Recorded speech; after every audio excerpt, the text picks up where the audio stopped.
loin. L'interprétation que je proposais de catholique, katholon en grec, je la dois au père de Lubac. C'est selon la totalité des juifs et des païens. Car les grandes catégories structurantes de la révélation, telles qu'on peut les retrouver très visibles dans tout le Nouveau Testament, c'est précisément ces catégories du juif et du païen où s'inscrit l'événement messianique. Car l'une des conséquences du mouvement messianique, de la venue du Messie, de l'apparition de l'événement messianique, qui est continué par les chrétiens, qui sont les messianiques, je m'expliquerai sur cette phrase, c'est précisément que les dons faits à Israël sont désormais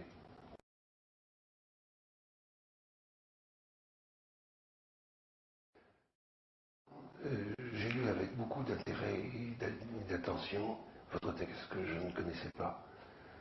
Et ça m'a beaucoup touché. Je voudrais d'abord, avant même d'aller plus loin, l'interprétation que je proposais de catholique, katholon en grec, je la dois au père de Lubac. C'est selon la totalité des juifs et des païens. Car les grandes catégories structurantes de la révélation, telles qu'on peut les retrouver très visibles dans tout le Nouveau Testament, c'est précisément ces catégories du juif et du païen où s'inscrit l'événement messianique. Car l'une des conséquences du mouvement messianique, de la venue du Messie, ou de l'apparition de l'événement messianique, qui est continué par les chrétiens, qui sont les messianiques, je m'expliquerai sur cette phrase, c'est précisément que les dons faits à Israël sont désormais ouverts aux nations païennes. Ce qui est l'une des prophéties des temps messianiques ou des promesses pour la fin des temps. Et la catégorie de chrétiens est une catégorie qui recouvre, pas de la même façon, la notion de juif et de païen, mais est formée sur le mot Christos, Meshiach, le Messie. Et ce sont, je ne fais pas allusion là au groupe d'origine réformée qui sont les messianiques en Israël, mais encore qu'ils étapes justes, puisque à Antioche, quand on a nommé les disciples de Christos, c'est-à-dire du Meshiach, on a dit les messianiques. Et ça incluait la possibilité qu'ils étaient évidemment juifs, et aussi qu'il y ait parmi eux des païens. Et c'est donc cet événement-là qui est la manière par laquelle la structure même juif-païen est tout à fait capitale pour comprendre l'événement même du Christ. Quand on fait une étude très, très fine, quand on relit, disons, le Nouveau Testament, on s'aperçoit que cette structure bipolaire du juif et du païen est beaucoup plus déterminante que celle de chrétiens et non chrétiens. Parce que c'est une détermination seconde. Être du Christ, du Messie, c'est admettre que désormais les promesses d'Israël sont ouvertes et aux païens qui peuvent en participer. Et la question de ce qu'on a appelé le premier concile de Jérusalem était précisément de débattre à quelles conditions par rapport à l'existence autonome du peuple juif, qui, loin d'être entamé par cette ouverture, reçoit comme un don et une promesse réalisée cet événement. Et saint Paul, Paul appelle ça le mystère. Le mystère du salut, où il se vante de dire, vous voyez quelle profondeur de connaissance j'ai de ce mystère, à savoir que désormais les païens ont droit à la même espérance qu'Israël. Vous étiez sans espérance, etc. Rappelez-vous tous ces exemples de Dieu.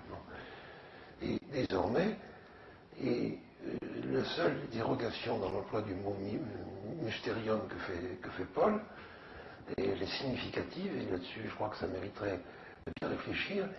Il parle du mystère d'iniquité,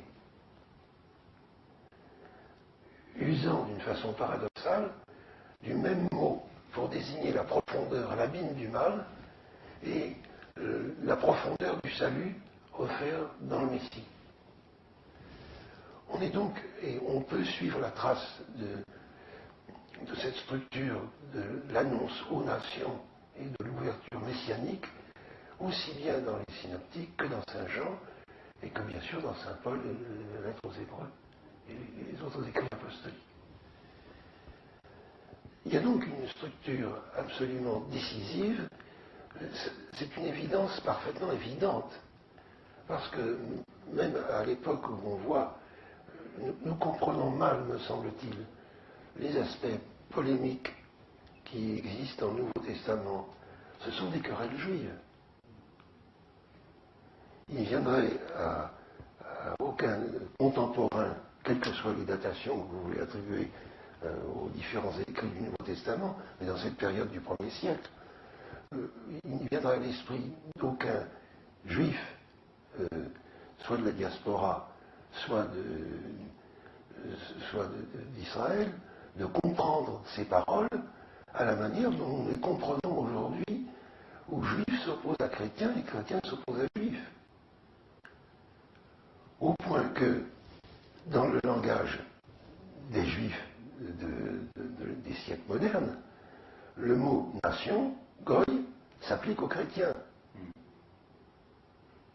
Ce qui est très révélateur de l'idée que se font aujourd'hui des juifs religieux ou non religieux, de ceux qu'ils voient sous leurs yeux, ils ne leur viendraient pas l'idée de les traiter autrement que comme des païens des nations, et non faisant partie du peuple de Dieu, âme.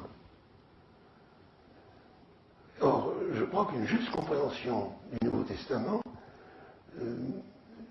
doit nous montrer l'urgence et l'importance de cette réalisation, de cet accomplissement messianique, de l'ouverture de la promesse et donc de l'alliance aux païens. Et que c'est ça l'un des enjeux, avec la résurrection des morts, avec, etc., enfin avec tout ce qui s'ensuit. Mais la conversion de Saul sur le chemin de Damas et le bouleversement inouï qui s'ensuit avec ces 3 ans en Arabie pour reprendre pied et retomber sur ses pieds, et où il a pu comprendre ce qu'il avait, et énoncer ce qu'il avait compris, et dont les apôtres étaient les témoins, moins affinés théologiquement, et qui annonçaient quelque chose dont ils ne voyaient peut-être même pas la portée, étant donné leur niveau de culture. Et lui, il comprenait d'un coup ce qu'ils étaient en train de dire, d'où la fureur persécutrice devant ce qui lui semblait un blasphème. Et il est tout à fait logique que Saul, ayant été baptisé après sa retraite, quand il se met à annoncer le Messie, il a l'audace d'agir sur la lancée de la promesse accomplie par la force de l'esprit, se tourner vers les païens, bien qu'il ait sans cesse été d'abord dans les communautés juives et dans les synagogues. Bon, je vais